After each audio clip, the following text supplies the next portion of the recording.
पूर्णिमा के दिन, चैत्री पूर्णिमा के दिन श्री हनुमान जी महाराज का प्रागट्य हुआ। फिर गतिमान, रतिमान, मतिमान, कैतुमान, व्रतिमान, ऐसे हनुमान जी के 5 भाई और जन्म, तो 6 भाइयों का जन्म हुआ है। 6 भाई, भगवान का भी कम नहीं मिलता, अधिक। और आज भी नियम है महाराज, जिसकी फैक्ट्री नहीं चलती हो, प्रॉपर्टी की आप खरीदारी बेचादारी करते हो, प्रॉपर्टी से जुड़ा हुआ काम करते हो, या लोहे से जुड़ा हुआ करते हो, या फैक्ट्री आदि का कर्म करते हो, कोई मैन्युफैक्चरिंग करते हो, वो नहीं चल रहा, तो हनुमान जी के उल्टे पांव का सिंदूर लीजिए और हनुमान जी के दूसरे नंबर के भाई गतिमान का नाम लीजिए। किसका नाम लेना है? गतिमान। गतिमान का नाम लेकर फैक्ट्री के बाहर या फैक्ट्री पर एक स्वस्तिक का निर्माण कर दीजिए, हनुमान जी के उल्टे पांव के सिंदूर और गतिमान का नाम लेकर। कभी आपकी फैक्ट्री कोई काम नहीं निकालेगी, उन्नति की ओर ही निकल जाएगी, कभी घाटे की ओर नहीं जाएगी। गतिमान का नाम, रतिमान, केतुमान, मतिमान, ये जितने भी नाम है हनुमान जी के भाइयों के, ये सब कल्याण करते हैं। एक एक नाम कल्याण करते मारे, एक एक।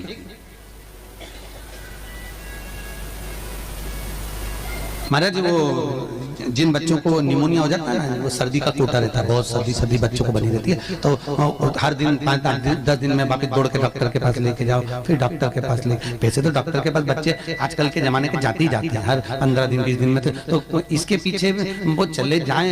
एक हास्य व्यंग में हमसे पूछा किसी ने, महाराज जी आज के बच्चे बार बार हॉस्पिटल डॉक्टर के क्यों जाते हैं? तो हमने कहा देखो भैया, बच्चा जहाँ जन्म लेता है उनसे प्रेम ज्यादा होता है। पहले नानी के घर में पैदा होता था, इसलिए नानी के घर ज्यादा जाता था, दादी के घर में ज्यादा पैदा होता था, इसलिए दादी के घर ज्यादा जाता था। आज के बच्चे हॉस्पिटल में ज्यादा पैदा होते हैं, इसलिए हॉस्पिटल ज्यादा घूमने जाते हैं। ये हास्य।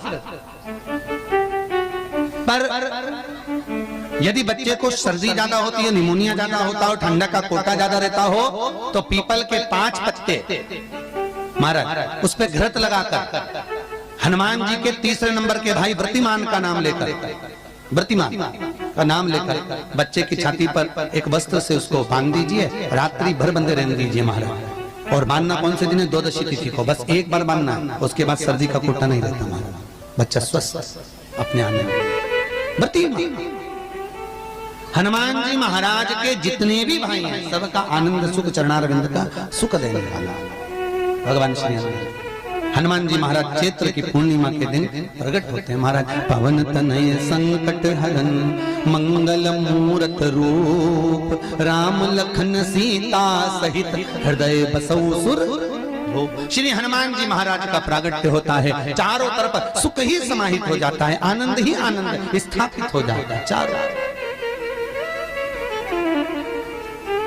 अब दोनों में अंतर देखिए। हनुमान जी की जब स्तुति गाई जाती है तो बोला जाता है विद्यावान गुणी अति चातुर। फिर से बोलो एक बार लाइन से, विद्यावान गुणी अति चातुर।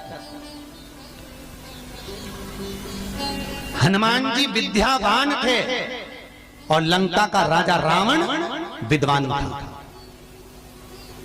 क्या था? जम के बोलो विद्वान। ये विद्यावान, वो विद्वान। तो एक प्रश्न सामने खड़ा होता है कि विद्यावान और विद्वान में क्या अंतर है?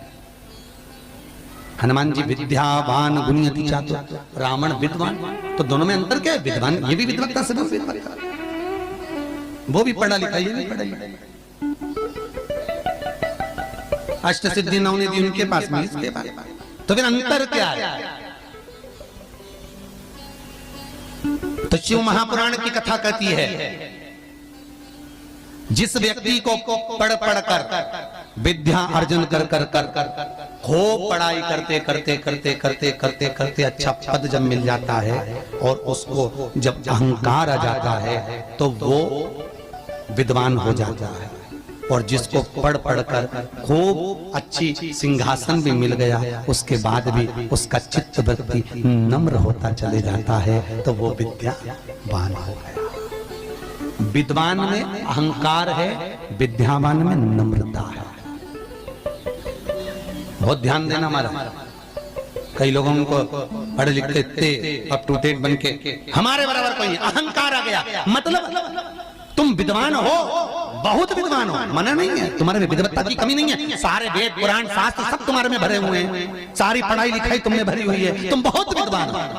पर विद्वत्ता अहंकार को लेकर जाती है और विद्यावान का जो विद्या को ग्रहण करता है उसके भीतर नम्रता आती चली जाती है।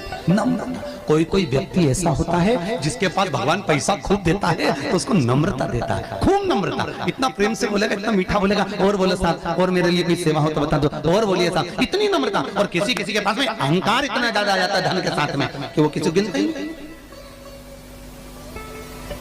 होगी नहीं, बिल्कुल ऐसा लगे जैसे भेरू पे सिंदूर चढ़ा, एकदम कड़ा गिनते। तो दोनों में अंतर है, दोनों। नम्रता अगर आपके भीतर पढ़ाई लिखाई के साथ में, विद्या के साथ में आ रही है तो समझ मत। कितना सुंदर कहा रामकृष्ण परमहंस जी ने। रामकृष्ण परमहंस जी से स्वामी विवेकानंद जी ने पूछा, आपकी निगाह में खूब पढ़ा लिखा व्यक्ति कैसा होता है? रामकृष्ण परमहंस कहने लगे, जीरो। कैसा होता है? शून्य। स्वामी विवेकानंद ने फिर रामकृष्ण परमहंस से पूछा, आपकी दृष्टि में बहुत पढ़ा लिखा, बहुत पैसे वाला धनपति व्यक्ति कैसा होता है? रामकृष्ण परमहंस जी ने कहा, डबल शून्य, डबल जीरो।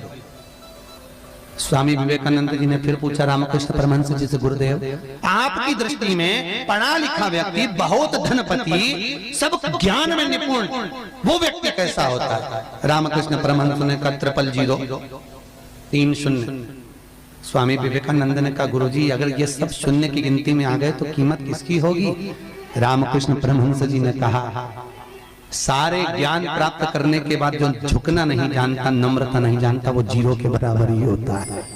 और जिसके पास में धन भी है, विद्या भी है, सारी निपुणता है, और जिसके भीतर नम्रता बनी हुई है, उसके आगे एक लगा दिया जाए तो वो करोड़ों की गिनती में हो जाता है। उसके आगे एक का। कई लोग बड़ी अभिमतता में जीते हैं, मैं मेरे बराबर कोई नहीं। और जो में करके मर जाता है, अगला जन्म बकरा बकरी का हो जाता है, में करता फिरता है। छुपकली और बकरा बकरी दोनों पहचान जाओ, बहुत परिचित है। तुम्हारे दरवाजे पर भी कोई बकरा बकरी दिखे तो समझ लेना तुम्हारा रिश्तेदार आया है। में करके मर गया, मेरा घर, मेरी परिवार, मेरा कुटुंब, मेरी घर, मेरी गाड़ी, मेरा बंगला, मेरा मेरा मेरा करके मरा, बकरा बकरा। मैं तत्व में अभिमतता।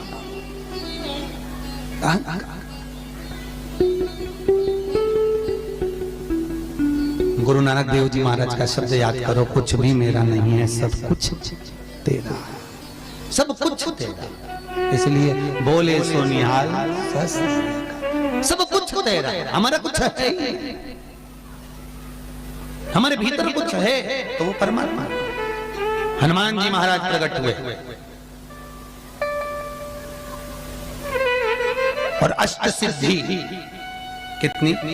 अष्ट सिद्धि, नवनिधि। कितनी निधि? 9 निधि हनुमान जी के पास में थी। अष्ट सिद्धि 9 निधि, और उस 9 निधि में सबसे ज्यादा सुंदर निधि जो दुनिया के हित की है वो है नील निधि। कौन सी निधि? 9 निधि में से एक निधि का नाम है नील निधि। कई लोग तो ऐसे, उनका आज तक हनुमान चालीसा पढ़ना नहीं है, आज तक कोई चालीसा, चाहे गायत्री चालीसा हो, लक्ष्मी चालीसा हो, शिव चालीसा हो, पढ़ना ही नहीं आती। बस बैठ गए भगवान के सामने और पढ़ लिया आसन लगा के। नहीं नहीं नहीं, चालीसा पढ़ने का भी एक नियम है। अगर कोई लक्ष्य लेकर पढ़ रहे हो तो उसका एक नियम है। पूरी जिंदगी पढ़ते रहोगे तो भगवान की प्राप्ति नहीं है, पर लक्ष्य लेकर अगर पढ़ा है, आसन से जिस भगवान की चालीसा पढ़ रहे हो उसकी मूर्ति या उसका फोटो आपके सामने होना चाहिए। एक घी का दिया, अगर हनुमान चालीसा पढ़ रहे हो तो या तो घी का दिया जलाओ, वो भी गाय के घी का हो, भैंस के घी का मत जलाना। हनुमान जी कभी प्रकट नहीं होंगे भैंस के घी से। घी का दिया लगाइए अगर चालीसा का पाठ कर रहे हो हनुमान जी का। और बहुत ज्यादा संकट है, बहुत ज्यादा परेशानी है तो हनुमान चालीसा का पाठ करो तो तिल्ली के तेल का दिया लगाओ। काली तिल के तेल का दिया, तिल का तेल का दिया हनुमान जी के सामने आसन बिछाकर, बहुत तकलीफ है तो 3 पाठ प्रतिदिन करो और एक आसन से जितने समय 9 बजे अगर आप बैठते हो पाठ करने तो 9 बजे ही बैठना है। 11 दिन तक प्रतिदिन 3 पाठ रोज करो। एक पानी का लोटा, कलश, तांबे का जल अर्थात तांबे का लोटा हो, स्टील का लोटा हो, तुम्हारे पास जो कलश हो उसमें जल भरकर, एक सिक्का उसमें पटक कर, एक लौंग पटक कर प्लेट से ढक कर रख दो और प्रतिदिन बस टाइम पर बैठकर पाठ करो। 11 दिन पूर्ण होंगे, जिस कामना से आपने पाठ करा है बस वो सिक्का, वो लौंग कलश में से निकाल लो, जल का आचमन करो और जिस काम के लिए करा है वो जल उस प्रयोग में ले लो। उस प्रयोग, किसी से बात करने जाना है तो वो जल पी कर जाइए, कोई से हाथ मिलाना है तो वो सिक्का, वो लौंग अपने हाथ में रखिए, अपने साथ। राम जी महाराज जब गए, हनुमत चरित्र कहता, राम जी महाराज जब जाने लगे तो उन्होंने हनुमान जी से कहा कि तुम क्या चाहते हो? हनुमान जी बोले मेरे को जाना है, क्योंकि जहां राम वहां हनुमान। हनुमान जी जब कहने लगे कि मेरे को जाना है तो राम जी महाराज बोले नहीं नहीं हनुमान, तुझे सबसे ज्यादा प्रिय क्या है? तो कह राम।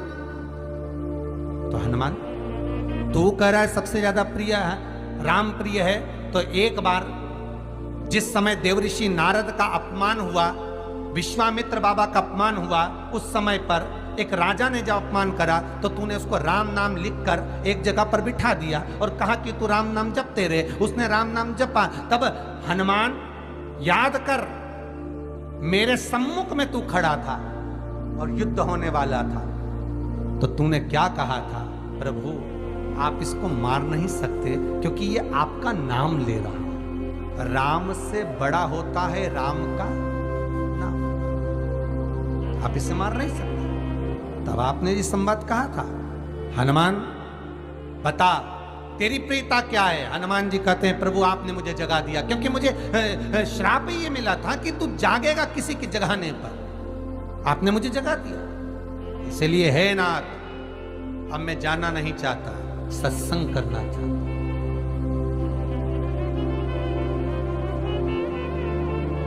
श्री राम जी का चरित्र, अब मैं सत्संग करूंगा, भजन करूंगा, नाम जाप करूंगा। पर राम जी जानते हैं हनुमान से कहा, हनुमान मेरा जाने का समय आ गया, मुझे तो जाना पड़ेगा ना। सीता पृथ्वी में चली गई, मुझे भी जाना है। मैं सरयू के जल में अपने प्राणों को त्यागूंगा, मानव का शरीर है, इसको त्यागना तो पड़ेगा ना हनुमान। हनुमान जी बोले तो त्याग दो, त्यागने में क्या दिक्कत है, त्यागो आप तो। पर दिक्कत एक बहुत बड़ी है। तो राम जी ने जैसी कहा दिक्कत बहुत बड़ी है, तो हनुमान जी पूछे ऐसी कौन सी दिक्कत है? हनुमान जी के शब्द सुने तो राम जी बोले, जब जिस समय पर तुम सूर्य को निगल गए थे, इंद्र को क्रोध आया था और इंद्र ने तुम पर वज्र का जब प्रहार करा था, जब वज्र का प्रहार इंद्र ने करा तब तुम्हारा नाम हनुमान हुआ। तब सारे देवी देवताओं ने तुम्हें वर प्रदान करा।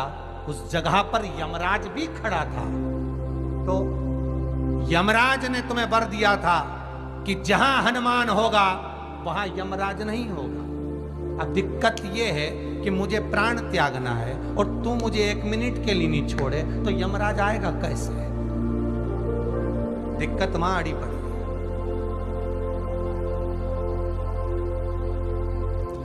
हनुमान जी मुस्कुरा के बोले राम जी महाराज से, प्रभु मैं आपके बिना रह नहीं सकता। तो राम जी बोले मैं भी जानता हूं कि तू मेरे बिना नहीं रह सकता, पर एक काम तो कर सकता है ना। क्या? मैं अगर कोई काम बताऊंगा तो तू करेगा कि नहीं करेगा? हनुमान जी बोले आपका काम और मैं ना करूं, ऐसा कभी हुआ है? जरूर करूंगा। ठीक है, बस अब राम जी महाराज ने सोच लिया कि हनुमान को जाने से पहले काम पर लगा। अब वो कौन सा काम था? बोलो रे भाई। हनुमान जी को कहां काम पर लगाया राम जी ने? किस जगह पर काम पर लगाया? अरे सभी ने रामचरितमानस सुनी है, खूब सुनी, जल्दी बताओ।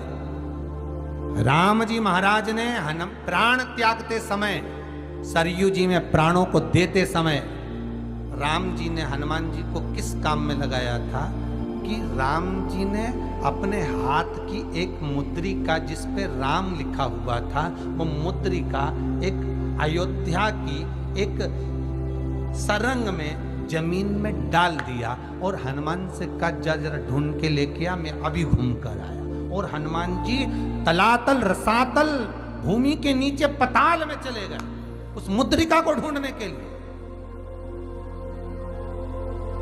जिस पे राम लिखा है। और हनुमान जी पूछते भी जा रहे हैं राम कहाँ है? राम की मुद्रिका पड़ी थी, राम की अंगूठी है। अब राम का ही सत्संग करते करते जा रहे हैं और राम जी चले गए सरयू, क्योंकि हनुमान अगर होगा तो यमराज नहीं आ सकता। हनुमान को यहां से हटाना पड़ेगा तब यमराज लेने के लिए आ सकता, तब यम आए। और क्योंकि यम अपने नियम को धारण करेगा, चाहे कृष्ण हो चाहे राम। वास्तु के हिसाब से केवल एक दीवार ऐसी होती है जहां पर हनुमान जी का चित्र लगाया जाता है। चाहे तुम पर्वत उठाने वाला चित्र लगाओ हनुमान जी का, चाहे बैठे हुए लगाओ, चाहे रामायण पढ़ने वाला लगाओ, चाहे लंका दहन करने वाला लगाओ, चाहे राम नाम जपने वाला लगाओ, चाहे लक्ष्मण को संजीवनी देने वाला लगाओ, चाहे मौन मुद्रा में लगा दो, चाहे स्तुति में लगा दो, चाहे भजन में लगा दो। हनुमान जी का कोई भी चित्र लगता है तो ना पूरब में लगेगा, ना पश्चिम में लगेगा, ना दक्षिण में लगेगा। हनुमान जी का अगर चित्र लगता है तो उत्तर की दीवार में दक्षिण को देखते हुए लगता है, केवल एक ही स्थान।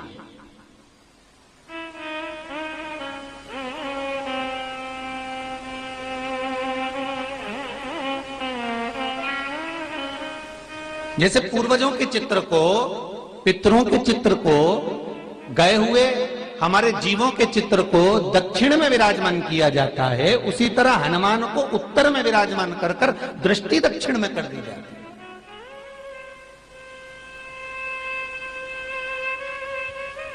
घर में हनुमान जी के जितने फोटो होते हैं उसको केवल दक्षिण दिशा में लगा, उत्तर दिशा में लगा बिठाते थे, और दक्षिण की ओर उनकी दृष्टि होना चाहिए, दक्षिण की ओर उनका मुख होना चाहिए।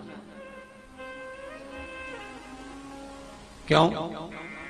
महाराज, अगर व्यक्ति के जीवन में कोई बीमारी आने वाली है, व्यक्ति के जीवन में कोई रोग आने वाला है, व्यक्ति के जीवन में अगर कोई कष्ट आने वाला है, व्यक्ति के जीवन में अगर कोई परेशानी आने वाली है, व्यक्ति के जीवन में कोई एक्सीडेंट का योग भी बनने वाला है, तो शास्त्र कहता है वो दिशा दक्षिण से ही बनता है।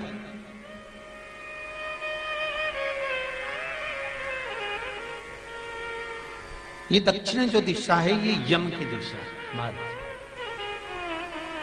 यहां संपूर्ण परिवार के साथ यमराज अपने आनंद में निवास करता है, यम दिशा। और जब हमारे घर में, हम ये नहीं कह रहे कि आप हनुमान जी का फोटो लगाओ, हम ये भी नहीं कह रहे, आपके घर में हो और आपने अगर विराजमान कर कर रखा है किसी दिशा में, तो हमारा तो निवेदन रहेगा, अभी तक आपने अगर जैसा रखा, पर एक बार दिशा बदल कर देखना कि रोग, बीमारी, कष्ट, दुख, तकलीफ में आपको लाभ मिला कि ना मिला। हनुमान जी ने केवल दक्षिण दिशा की ओर अगर मुख कर कर हमने विराजमान कर दिया, फोटो ही विराज दिया। हम ये नहीं कहेंगे आपसे कि आप बाजार से फोटो खरीद के लाओ फिर लगाओ, नहीं, आपके घर में हो तो आप लगा दीजिए, आपके घर में हो तो विराजमान कर।